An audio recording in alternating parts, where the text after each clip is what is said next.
अकाल, मैं हूं शशिकांत। नमस्कार, प्रणाम, सलाम, सत श्री अकाल। मैं हूं शशिकांत और आप देख रहे हैं आइडियलाइज न्यूज। अभी बजट 2023-24 आ चुका है केंद्र सरकार के द्वारा, और केंद्र सरकार के द्वारा और हमारे पूर्णिया के सदर विधायक विजय खेमका जी के द्वारा कहा जा रहा है कि यह जो है बहुत ही अच्छा बजट आया है।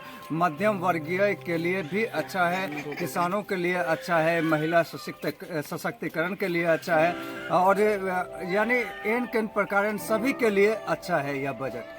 किंतु जो हमारे पूर्णिया के नेता प्रतिपक्ष हैं, कांग्रेस की अध्यक्ष महोदया इंदु सिन्हा जी, वो क्या कुछ कहती हैं वो आइए देखेंगे इस वीडियो में। थोड़ा सा मैं बताते चलूं कि उनके अनुसार वो संतुष्ट नहीं है बजट से।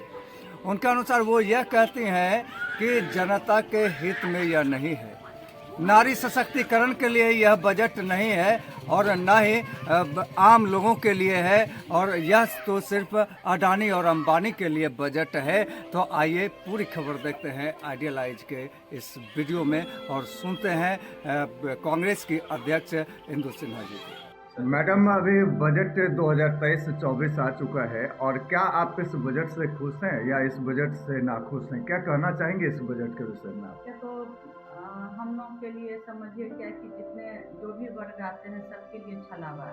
आप देख लीजिए, किसान का ही देखिए कि बजट पहले से भी नीचे घट गया है। और दूसरी बात है क्या कि जो अभी देश का चल रहा है, खास करके शिक्षा में भी वही कमी हुई। शिक्षा के लिए भी सरकार कुछ नहीं की है, किसानों के लिए कुछ नहीं की है। और सबसे बड़ी बात है क्या कि जो अभी अडानी कंपनी जो चल रही है, आप देख रहे हैं कि LIC, SBI सबको ये लेकर के बैठ गया है, बर्बाद हो गया है। जो अभी जांच चली है, जो रिपोर्ट आया है, उस रिपोर्ट के द्वारा तो हमारा जो इंडिया का स्थिति होगी श्रीलंका और पाकिस्तान से भी नीचे चली जाएगी। लोग भूखे मरने लगेंगे, जो अभी देश की अर्थव्यवस्था चल रही है। और इसमें अभी तक सरकार सोई हुई है।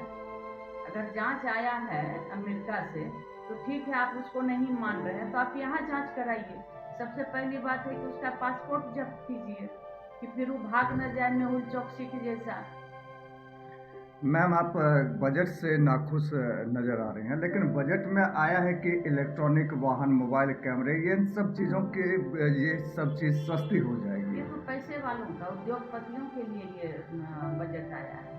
ये गरीब लोगों का बजट नहीं है, क्योंकि गरीब लोगों को इलेक्ट्रॉनिक और कैमरा से क्या मतलब है। उसको तो चाहिए खाना, रोटी चाहिए, जो कि आप देख रहे हैं देश की क्या स्थिति हो रही है। और मोदी जी चुपचाप बैठे हैं। आज मोदी जी के ये दोस्त हैं, हम क्या कहा जाए, हम सफर हैं अडानी जी। और अडानी जी इतने बड़ा क्राइम कर चुके हैं और वो अभी तक चुपचाप सोए हुए हैं मोदी जी। उनको तो तुरंत अभी पासपोर्ट जब्त कर देना चाहिए। आप कह रहे हैं ये अमीरों का बजट है, तो गरीबों के लिए, मध्यम वर्गों के लिए भी तो बजट आया है कि उन्हें 7 लाख तक कोई टैक्स नहीं देना होगा। 7 लाख तक कोई टैक्स नहीं देना होगा। मेरे पास 7 लाख रहेगा तब ना टैक्स नहीं देंगे। हमारे पास कहाँ से आएगा पैसा? सब तो आप नोटबंदी करके सब महिलाओं से पैसा लेकर के आप गायब कर दीजिए। महिला के पास पैसा कहाँ? परिवार चलाने के लिए तो आदमी के पास पैसा नहीं है, और बैंक में कहाँ से पैसा रखेंगे? और LIC में जो पैसा रखे हुए हैं, SBI में जो लोग पैसा कुछ अपना खून पसीना का कमाई रखे हुए हैं, वो भी अडानी लेकर के चले गए। तो क्या होगा? अब तो यही होगा जिस तरह से श्रीलंका में जो लोगों में आक्रोश हुआ और वहाँ की सरकार को दौड़ा दौड़ा करके भगाया, वही इंडिया में होने वाला है। जो तो मैडम, आपको क्या लगता है कि किसानों को इस बजट से कोई लाभ मिलेगा? कोई लाभ नहीं है किसान, कोई लाभ नहीं। और भी नीचे स्तर से उसका, और जो भी बेचारे को मिलता था, अभी देखिए क्या कि गेहूं का जितना है सब तो अडानी कर रहा है। तेल का जितना खाने पीने का सामान आता है सब अडानी के कंपनी से आता है। आप कह रहे हैं कि कोई लाभ नहीं मिलेगा, लेकिन इसमें खेती को बढ़ावा देने के लिए कृषि ऋण लक्ष्य में 11% की वृद्धि की गई है। वृद्धि करने से क्या होगा? कृषि में आज तक कितना किसानों को बीमा मिला है। जो बाढ़ आती है, तूफान आता है, उसमें जो फसल बर्बाद होता है, कभी कोई मुआवजा नहीं आया है, सब खाओ पकाओ होता है। सिर्फ अभी देखिए बजट में इतने करोड़ रुपया ये दिया जा रहा है, उतने करोड़, आपके पास कितना करोड़ है ये पहले तो आप सार्वजनिक कीजिए, कहाँ से पैसा आएगा। अच्छा, आपको क्या लगता है कि 2200 करोड़ रुपए जो आत्मनिर्भर करने के लिए बगीचा लगाने के लिए बजट दिया गया है, तो स्वच्छ पौधारोपण, ये इससे किसानों को लाभ मिलेगा? नहीं, लाभ नहीं होगा। ये खाओ पकाओ स्कीम है। खाओ आप पकाओ देख रहे हैं क्या कितने सारे पेड़ लगाए गया, कहीं पेड़ नजर आता है? कहीं पेड़ नजर नहीं आता है। ये सिर्फ कागज पर चलेगा। और आप देख लीजिए, जब से केंद्र में भाजपा की सरकार बनी है तब से जमीन पर कुछ नजर नहीं आता है। क्या नजर, आप पूर्णिया का ही देख लीजिए, पूर्णिया में क्या हुआ है अभी तक? जैसे पहले था आज भी वैसे है। अच्छा, अभी जो फसलें हैं, जो मुख्य फसल है गेहूं, चावल, इस पे सरकार का ध्यान नहीं जा रहा है। मोटे अनाज पर इन्होंने ध्यान दिया। हैदराबाद में एक अनुसंधान संस्थान है, उस पे पैसे लगाने की बात चल रही है। मोटे अनाज पे पैसे को लगाने की बात चल रही है, तो इससे किसानों को क्या निश्चित रूप से लाभ मिलेगा? कोई लाभ नहीं है। सबसे बड़ी बात है क्या कि आप जो इलेक्शन है लोकसभा का 1 साल में, आप जो 1 साल फ्री अनाज फिर आप चालू किए हैं, आप देखे होंगे क्या कि सूची अनाज में से पत्थर निकल रहा है, मिट्टी निकल रहा है बोरा से।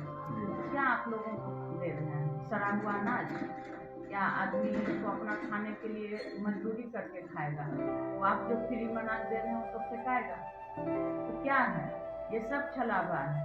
गरीब के लिए ये सरकार कुछ नहीं करती। आप देख रहे हैं कि मनरेगा को कम कर दिया है, आंगनबाड़ी को योजना को घटा दिया है। तो अब क्या कर रहे हैं? कह रहे हैं क्या कि प्रधानमंत्री आवास योजना बनेगा। कहाँ बनेगा? क्या बन रहा है? आज बनता है कल गिर जाता है। इसीलिए सब लूट का ये सब व्यवस्था है। युवाओं के कौशल की बात हो रही है कि युवाओं को कौशल उत्कृष्टता दी जाए, तो युवाओं के कौशल युवाओं के लिए आप क्या है? बेरोजगारी के लिए कुछ आप रोजगार की व्यवस्था किए हैं, महंगाई को घटाए हैं, स्किल इंडिया का उसमें आप दिए हैं प्रधानमंत्री के द्वारा, तो आप क्या किए? सब तो ट्रेनिंग ले करके बैठा हुआ है, आप जॉब कहाँ दे रहे हैं? वो ट्रेनिंग ले करके क्या करेगा? घर में बैठने के लिए लेगा। इस बार के बजट में तो मैडम सिलेबस में शामिल कर दिया गया है, तो क्या लगता है कि सिलेबस में शामिल करने से युवाओं को रोजगार मिल जाएगी? नहीं मिलेगी रोजगार। रोजगार नहीं मिलेगी? नहीं मिलेगी। और सबसे पहले तो सरकार को महंगाई को कम करना चाहिए। गैस का जो 1200 रुपया गरीब आदमी कहाँ से भरेगा? आप फ्री दे दिए हैं, गैस रखा हुआ है सिलेंडर, आज भी लकड़ी पर महिलाएं खाना बनाती हैं। आप गैस का दाम तो 400 कर देते। अच्छा, 30 स्किल इंडियन इंटरनेशनल सेंटर खोले जाने की बात है, तो इससे हमको लगता है निश्चित रूप से युवाओं में कौशल बढ़ेगी। ठीक है, आप कितना भी इंस्टीट्यूट खोल लीजिए, लेकिन जॉब दीजिएगा तब ना। यहाँ तो लोग पढ़ाई लिखाई कर करके यहाँ मजदूरी लोग कर रहे हैं। आजकल के युवा नशा में जा रहे हैं, जॉब नहीं मिलने के कारण नशा लेने लगे, डिप्रेशन में चले गए। सबसे पहले इस पर सरकार को ध्यान देना चाहिए। अच्छा, ये तो पूरे देश की बात थी। आपको क्या लगता है कि बिहार के हित में यह बजट है? बिहार को मिला है कुछ? बिहार को देखिए, बिहार को दर्जा देने की बात आई तो कहाँ मिला? वो भी नहीं मिला। उसके बाद यहाँ एक एयरपोर्ट खुलने जा रहा है। इतने सालों से लोग लगे हुए हैं, सब जगह खुल गया है, लेकिन पूर्णिया ऐसे बड़ा हुआ है। पूर्णिया के लिए सरकार, भारत सरकार कुछ नहीं की। मैडम, आपने एयरपोर्ट की बात कर दी बजट को छोड़ के, तो एयरपोर्ट की बात आपने जहाँ की, तो इसमें किसान अपने जमीन देने के लिए तैयार नहीं है। लोग अपने नहीं, जमीन सब देने के लिए तैयार है। जमीन भी हो गया है, सरकार यहाँ की बिहार सरकार मुहैया करा दी है जमीन, लेकिन फंड आएगा तब ना बनेगा। इसीलिए अमित शाह आए थे, बोले क्या कि एयरपोर्ट देखिए बन गया, हम दिए हैं एयरपोर्ट। कहाँ बन गया? हवाई में। यानी आपके हिसाब से ये सरकार, जो केंद्र सरकार है, इनकी बातें सिर्फ हवाई होती है और एकदम सब ये बकवास है, छलावा है। और खास करके महिलाओं के साथ तो बहुत ही अन्याय इन्होंने किया। और अभी का बजट भी किसी के लाभ में नहीं है, कोई लाभ नहीं है। और देश की जो अर्थव्यवस्था है आप देख रहे हैं कि जब कांग्रेस की यूपीए की सरकार थी तो रिजर्व बैंक कभी गवर्नर इस्तीफा नहीं देते थे। अभी के सरकार में जब से बीजेपी की सरकार आई 3 गवर्नर इस्तीफा दे चुके हैं अर्थव्यवस्था को देखते हुए। आज आरबीआई पूछ रहे हैं क्या कि एसबीआई में कितना पैसा है, कौन हिसाब देगा इसका? मोदी जी क्या कर रहे हैं? वो पत्रकार से आमने सामने कभी प्रेस कॉन्फ्रेंस नहीं करते हैं, सिर्फ मन की बात करते हैं। मन की बात कितना आदमी सुनेगा? उसके भी जनता के भी मन की बात को तो सुनिए। इसीलिए मोदी जी को, आप लोग पत्रकार हैं, आप लोग बोलिए कि कम से कम जो ये गौतम अडानी है, आप एयरपोर्ट उसके नाम से कर दिए, रेलवे उसके नाम से कर दिए, LIC उसके नाम से कर दिए, बैंक का सब बैंक को आप बर्बाद कर दिए। तो कहने का मतलब है क्या कि सब तो आप अडानी को देते जा रहे थे, और आज अडानी क्या किए? कहते हैं कि वहाँ वो गलत सर्वे किया है। तो आप यहाँ सुप्रीम कोर्ट से सर्वे कराइए ना, जो रिटायर्ड जज हैं उनसे सर्वे कराइए। आप तो ऐसे ईडी और सब यहाँ भेजते रहते हैं। जो नेता आपका बात नहीं मानता है, जो MP MLA बात नहीं मानता है, उसके यहाँ ईडी का छापामारी करवाते हैं। यहाँ कहाँ है ईडी? और ये भी जो टैक्स जो लगता है, आज देखिए कि 15 जो ज़्यादा बड़ा उद्योगपति हैं उसमें से इनका नाम ही नहीं है टैक्स देने में। तो भाई जो दुनिया के दूसरे नंबर के उद्योगपति हैं उनको टैक्स फ्री कर दिए हैं आप, और जो मिडिल क्लास के लोग हैं और जो साधारण परिवार के, उससे आप बार-बार टैक्स ले रहे हैं। ये तो सरासर अन्याय है। क्या परिचय हुआ मैडम? इंदु सिन्हा, पूर्णिया जिला कांग्रेस कमेटी अध्यक्ष। मैडम, अभी अमृत महोत्सव का ये आखिरी बजट पेश किया गया है और इस बजट पर मैं आपसे किसानों के हित के बारे में चर्चा करूंगा। इस बजट में कहा गया है कि किसानों को 80,000 करोड़ ऋण मुहैया कराया जाएगा। इसके बारे में क्या कहना है? देखिए, जब यूपीए की सरकार थी तो किसानों का ऋण मांग किया गया था 70,000 करोड़, लेकिन ये सरकार बार बार इस तरह की भाषा बोलते हैं, जो जिसका फसल बर्बाद हुआ उसको तो दे ही नहीं रहे हैं पैसा, और ये ऋण क्या माफ करेंगे? ये तो शुरू से कहते आ रहे हैं कि हम किसानों के लिए ये कर रहे हैं, वो कर रहे हैं, लेकिन कहीं कुछ नहीं है, सिर्फ कागज पर चल रहा है। और आप जानते हैं कि ये जो सरकार जब से बनी है वो सिर्फ छलावा सरकार है, और इस बार जनता उनको जवाब देगी। बजट में सहकारिता के बारे में भी चर्चा किया गया है, जिसमें ये कहा गया है कि पैक्स के माध्यम से अब मोटे अनाजों को भी खरीदा जाएगा, इसमें उसे स्थान दिया जाएगा। आप देख रहे हैं क्या कि पैक्स का जो स्थिति है, पैक्स से कहाँ कोई किसान से ले रहा है? पैक्स के आगे पीछे किसान बेचारे चक्कर लगाते हैं, नहीं लिया जाता है, तब उसके बाद वो जाकर के मंडी में सस्ते भाव में अपना अनाज बेचते हैं। इसीलिए पैक्स क्या तो जब लास्ट हो जाता है उसके बाद पैक्स खुलता है। इस बजट में स्मॉल फाइनेंसर को भी जगह दिया जाएगा, इस बजट में बोला गया है। इसके बारे में क्या कहना है? अब देखिए, आप लोग पत्रकार हैं, आप देखिए कि लेकिन विपक्ष के द्वारा यह भी कहा जा रहा है कि यह एक तरह का बहुत बड़ा छलावा हो रहा है, स्मॉल फाइनेंसर को जगह कहीं भी किसी भी तरह से नहीं दिया जा रहा है। सही बात है, जो सही बात है वही बताया जा रहा है। क्या इस बजट में महिला सशक्तिकरण के लिए भी कदम उठाया गया है? कुछ नहीं, अगर सरकार सिर्फ यही व्यवस्था कर दे कि महिला सुरक्षित रहे तो यही बहुत बड़ी बात है। महिलाओं के लिए क्या किए? नोटबंदी में तो सब महिला से पैसा लेकर के वो निकाल दिए, जो भी बेचारी रखती थी गुप्त पैसा, जो कल हो करके बेटी की शादी करनी पड़ेगी उसमें निकालेंगे, वो भी वो निकाल दिए। महिलाओं के लिए क्या करेंगे? महिलाओं के लिए तो घरेलू जो खर्च होता है उसको इनको कम से कम उसका खर्चा कम करना चाहिए। बेरोजगारी और सबसे बड़ी बात है महंगाई।